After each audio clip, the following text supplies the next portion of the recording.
Hello दोस्तों, मैं आशा करता हूँ आप लोगों की पढ़ाई अच्छे ढंग से चल रही होगी और आपका स्वास्थ्य भी अच्छा होगा। दोस्तों, मैं target with exam YouTube platform पे आपका स्वागत करता हूँ। दोस्तों, मैं आज 17 अगस्त second shift RRC group D का फुल एनालिसिस लेकर आया हूँ, जिसमें कुछ क्वेश्चंस भी पूछे गए थे, उनका हम एनालिसिस करेंगे। और ये सेकंड शिफ्ट जो है फर्स्ट शिफ्ट के अपेक्षा थोड़ा हार्ड था। तो चलिए हम देख लेते हैं एक एक क्वेश्चन करके किस किस सब्जेक्ट से कहाँ कहाँ से क्वेश्चन उठाए गए थे। तो चलिए आगे देखते हैं। तो हम देखेंगे RRC group D CBT exam 17 अगस्त सेकंड शिफ्ट।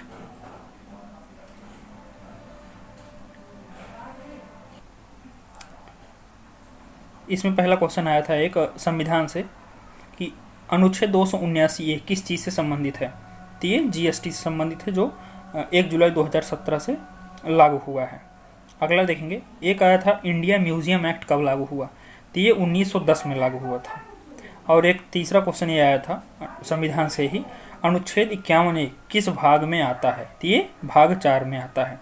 भाग 4 36 से 51 होता है, लेकिन भाग 4A अनुच्छेद 51 है, जो इसे मूल कर्तव्य कहते हैं। सरदार सौड़ा सिंह समिति द्वारा इसे लागू किया गया था।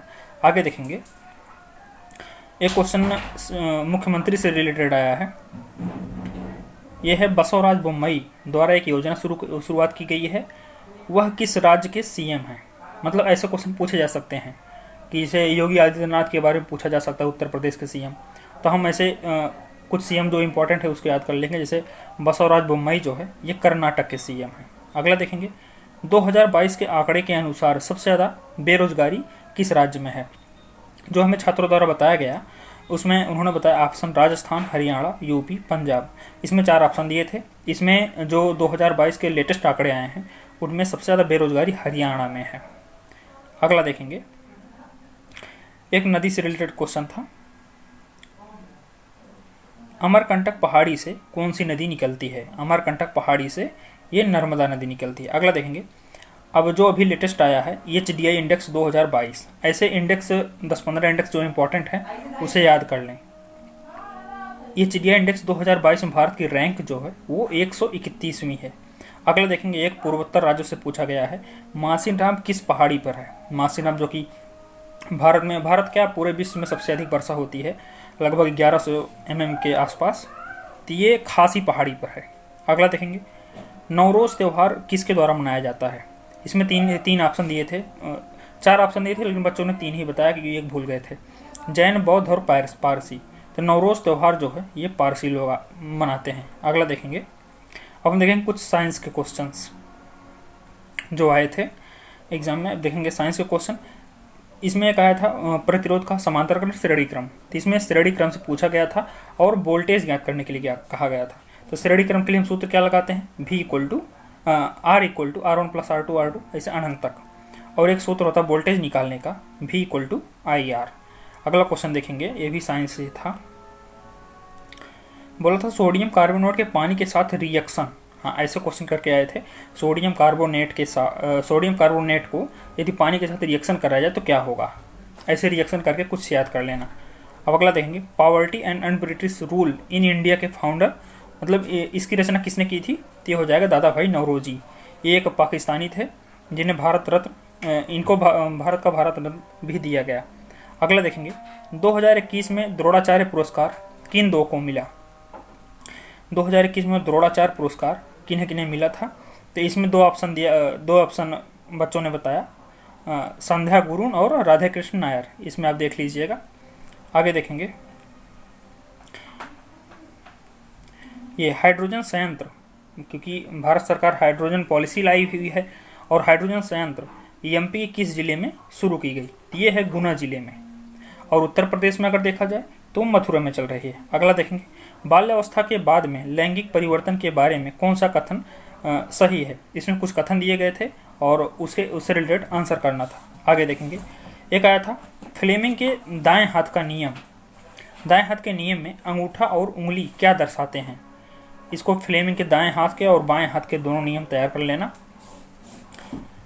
तो इसमें हो जाएगा, अंगूठा जो है बल को और तर्जनी चुंबकीय क्षेत्र को, मध्यमा विद्युत धारा को। अगला देखेंगे, संगई हिरण कहाँ पाया जाता है? संगई हिरण ये मणिपुर में।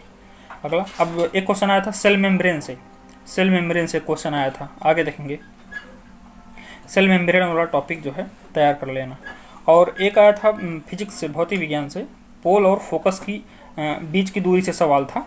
ये लेंस हो जाएगा, ये पी ध्रुव हो जाएगा, फोकस और वक्रता केंद्र। आगे देखेंगे, हाजी अली का दरगाह कहाँ स्थित है? हाजी अली का दरगाह कहाँ स्थित है? तो ये हो जाएगा मुंबई में।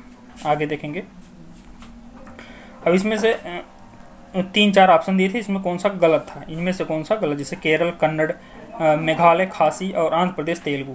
तो इसमें एक खासी और तेलुगु सही हो जाएगा, लेकिन केरल का जो होता है वो मलयालम होता है, कन्नड़ जो है कर्नाटक का होता है। आगे देखेंगे, रिएक्शन से क्वेश्चन और थे। बुझा हुआ चूने में ऑक्सीजन मिलाने पर क्या होगा? तो हमने दोनों रिएक्शन अपने आप लिख लिया है, जैसे CaOH प्लस O2 क्या हो जाएगा? CaO हो जाएगा। और दूसरा देखेंगे, CaOH का प्लस अगर कार्बन डाइऑक्साइड से रिएक्शन कराएंगे तो CaCO3 हो जाएगा। अब अगला देखेंगे, एक आया था पिंक प्रोटेक्शन प्रोजेक्ट किस राज्य में शुरू किया गया? ये पिंक प्रोटेक्शन प्रोजेक्ट ये केरल राज्य में शुरू किया गया। आगे देखेंगे, 15 मार्च, रीजनिंग से कुछ सवाल थे, जैसे 15 मार्च 2022 को कोई दिन दे दिया था, और 15 मार्च 20 है, 15 मार्च 2020 को पूछा था, मतलब प्रीवियस। और हम देखें कुछ क्वेश्चंस, मतलब गणित के क्वेश्चंस कहाँ से उठाए गए थे। जैसे ये नंबर सिस्टम से 2 क्वेश्चन उठाए गए थे, LCM SCF से 1 क्वेश्चन, और डाटा ये सिंप्लीफिकेशन से, BOD बदमाश रूल से 3 से 4 क्वेश्चन आए थे। और SIC साधारण ब्याज चक्रवृद्धि ब्याज से 1 सवाल, प्रॉफिट लॉस से 1, पार्टनरशिप से 1, और एलजेब्रा से 1, और ज्योमेट्री से 2 से 3 क्वेश्चन, और मेंसुरेशन से 2 क्वेश्चन। आगे देखेंगे, और परसेंटेज से भी 2 क्वेश्चन, DI से 1, और स्पीड टाइम ट्रेन और से 2 क्वेश्चन। और रीजनिंग की जहाँ की बात है, रीजनिंग के प्रत्येक चैप्टर से 1-2 करके सवाल उठाए गए थे। तो दोस्तों, अगर एनालिसिस अच्छा लगा हो तो चैनल को सब्सक्राइब कर दीजिएगा और बेल आइकन को प्रेस कर लीजिएगा, जिससे अगली वीडियो एनालिसिस की आपके पास सबसे पहले पहुँचे। तो चलिए दोस्तों, आज के लिए धन्यवाद। अब अगली वीडियो में आपसे मुलाकात करते हैं। Thank you.